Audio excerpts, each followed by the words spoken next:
दोस्तों, आप देख रहे हैं नेतागिरी। मैं सुनील मिश्रा, आप सभी का स्वागत है। आज हम बात करेंगे नीतीश कुमार के बारे में, बिहार के मुख्यमंत्री और जेडीयू के नेता। बिहार में अभी एनडीए में सीटों का बंटवारा हुआ है।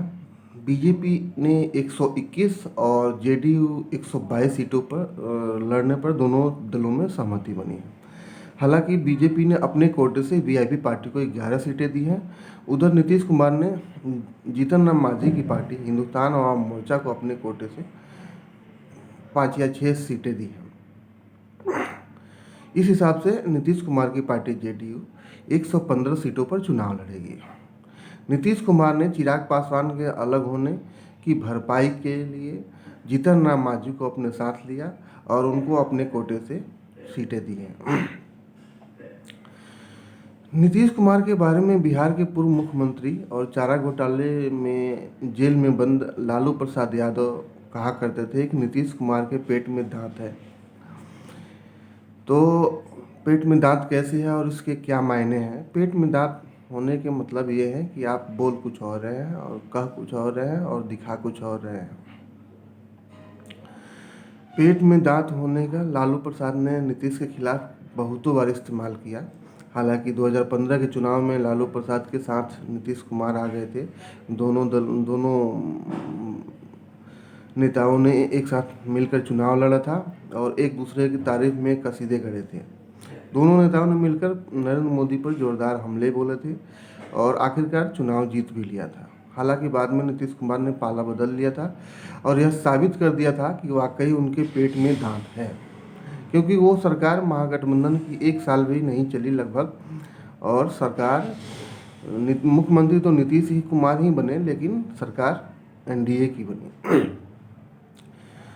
तो आइए जानते हैं पेट में दांत जो लालू बोलते थे उसके क्या मायने हैं और वो क्यों बोलते थे ऐसा। नीतीश कुमार ऐसा क्या करते थे? शुरू से ही लालू प्रसाद यादव ऐसा बोलते रहे हैं कि नीतीश कुमार के पेट में दांत है।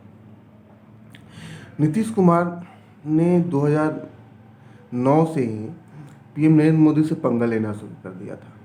आपको पता ही होगा, लुधियाना की रैली में पीएम मोदी ने नीतीश कुमार का हाथ उठाकर जनता का अभिवादन किया था, जो नीतीश कुमार को नागवार गुजरी थी। और नीतीश कुमार ने बाहर जाकर प्रेस कॉन्फ्रेंस किया था, कहा था कि ये ठीक नहीं हुआ, जो हुआ सो ठीक नहीं हुआ। उसके बाद 2010 के विधानसभा चुनाव में बिहार में नीतीश कुमार ने उस समय पीएम नहीं थे, हालांकि ये गुजरात के मुख्यमंत्री थे, नरेंद्र मोदी को बिहार के चुनाव में प्रचार नहीं करने दिया था। उसके बाद बाढ़ राहत आपदा जो गुजरात से भेजी गई थी, नीतीश कुमार ने उसे वापस कर दिया था। तो नरेंद्र मोदी को बेइज्जत करने और उनको नीचा दिखाने में नीतीश कुमार ने कोई कोर कसर नहीं छोड़ी। लेकिन 2016 में जब वो एनडीए के समर्थन में आ गए और एनडीए के समर्थन से, बीजेपी के समर्थन से एक मुख्यमंत्री बने, तो यह साबित हो गया कि वाकई उनके पेट में दांत है। अब एनडीए में रहते हुए भी उनके पेट में दांत कैसे है, ये भी जान लीजिए। एनडीए में रहते हुए भी वो पीएम मोदी और बीजेपी से इतर एक अपनी छवि गढ़ने की कोशिश करते रहे हैं। नीतीश कुमार यह साबित करते रहे हैं कि बिहार में वह एक धर्मनिरपेक्ष नेता के रूप में काम कर रहे हैं। वह मुसलमानों को भी उतनी तवज्जो, मुसलमानों के मुद्दों पर भी उतनी ही तवज्जो, अपनी इतर राय रखना और एक तरह से अपना अलग व्यू और अपना अलग वो देना उनका शामिल रहा है। बीजेपी भी इसे भली भांति अवगत है। और आज बात करेंगे, नीतीश कुमार ने जो गुप्तेश्वर पांडे को गुप्त ठिकाने पे भेज दिया है। जी हाँ, गुप्तेश्वर पांडे ने वीआरएस तो लिया था चुनाव लड़ने के लिए, लेकिन जब प्रत्याशियों की सूची जारी हुई, नीतीश कुमार की पार्टी की ओर से प्रत्याशियों की सूची जारी हुई, तो गुप्तेश्वर पांडे का नाम उसमें कहीं नहीं था। गुप्तेश्वर पांडे सुसाइड केस के बाद से हाईलाइट हो गए थे, काफ़ी हाईलाइट हो गए थे। वो पहले से भी चर्चित चेहरे रहे हैं, लेकिन सुशांत केस के बाद तो वो काफ़ी हाईलाइट हो गए थे। खासकर रिया चक्रवर्ती को जो उन्होंने चुनौती वाला औकात वाली बात बोली थी, उसके बाद से मीडिया में उनको काफ़ी सुर्खियाँ मिली थी और सोशल मीडिया ने उन्हें हाथों हाथ लिया था। उनकी इस छवि से डरते हुए नीतीश कुमार ने उनको खुद ही औकात याद दिला दी। वो रिया चक्रवर्ती को औकात याद दिला रहे थे और नीतीश कुमार ने गुप्तेश्वर पांडे को खुद ही औकात याद दिला दी। गुप्तेश्वर पांडे डीजीपी से रिटायर हो गए हैं और वीआरएस ले लिया था उन्होंने, और अभी वो जो है चुनाव में भी नहीं उतर रहे हैं। तो लिहाजा जिस सपने के साथ वो वीआरएस लिए थे, वो सपना उनका अभी अधूरा होता दिख रहा है। अब आते हैं एनडीए में नीतीश कुमार को लेकर क्या खिचड़ी पक रही है। एनडीए में नीतीश कुमार का पिछले वीडियो में हमने बताया था कि बीजेपी और चिराग पासवान की पार्टी एलजेपी एक साथ मिलकर कुछ गुल खिलाने वाली है।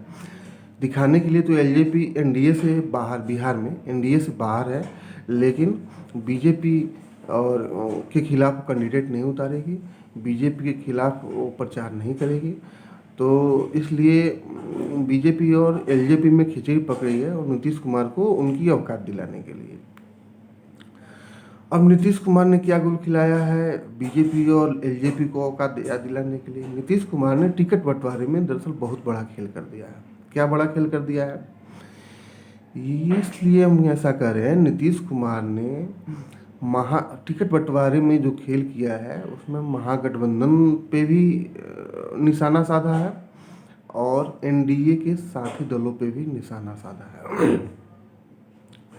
अब आप पूछेंगे कि ये कैसे? वो ये ऐसे कि नीतीश कुमार ने 11 मुस्लिम उम्मीदवार उतारे हैं इस चुनाव में, 18 यादव प्रत्याशी उतारे हैं। ये एमवाई समीकरण है, अगर आपको याद हो तो यह लालू प्रसाद यादव की पार्टी राजद का एमवाई समीकरण है। कुल मिलाकर एमवाई से नीतीश कुमार ने 29 उम्मीदवार उतारे हैं चुनाव में। यह एक तरीके से मुस्लिम और यादवों को साधने की कोशिश के रूप में नीतीश कुमार की ओर से देखा जा रहा है। उधर नीतीश कुमार के कोर वोटर रहे हैं कुर्मी, कोयरी और धानुक। हालांकि कोयरी ने उपेंद्र कुशवाहा के अलग होने के बाद से कोयरी का कुछ वोट जो है नीतीश कुमार को नहीं मिलता रहा है, लेकिन ये माना जाता है कि ओवरऑल एक कुर्मी, कोयरी और धानुक का अपना core vote bank Nitish Kumar के पास है, जिसके बल पे वो सत्ता की चाबी अपने हाथ में रखे हुए हैं। तो कुर्मी, कोयरी और धानुक जातियों में से नीतीश कुमार ने 34 उम्मीदवारों को टिकट दिया है। भूमिहार में 10 भूमिहारों को मैदान में उतारा है, तो 21 अति पिछड़ी जातियों को टिकट दिया है।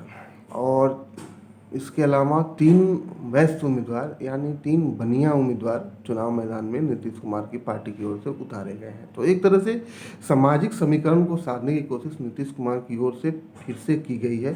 सोशल इंजीनियरिंग के वो मास्टर रहे हैं और अभी तक बिना बहुत बड़े जनाधार के सिर्फ कुर्मी, कोयरी और धानुक वोट बैंक के सहारे वो सत्ता में बने हुए हैं। और तो सोशल इंजीनियरिंग के मास्टर कहे जाते हैं, और देखना यह है कि इस चुनाव में भी क्या उनकी सोशल इंजीनियरिंग की मास्टरगिरी चलती है या नहीं, और एनडीए में जो बढ़त बनाने की कोशिश में है वो कामयाब होती है कि नहीं। हम अगला वीडियो फिर से लेकर हाजिर होंगे। तब तक के लिए नमस्कार। अगर आप हमारे चैनल पर नए आए हैं, पहली बार आए हैं, तो सब्सक्राइब करना ना भूलें और बेल बटन भी दबाएं ताकि आपको अपडेट वीडियो मिलते रहें और उसके नोटिफिकेशन आपको आते रहें। तब तक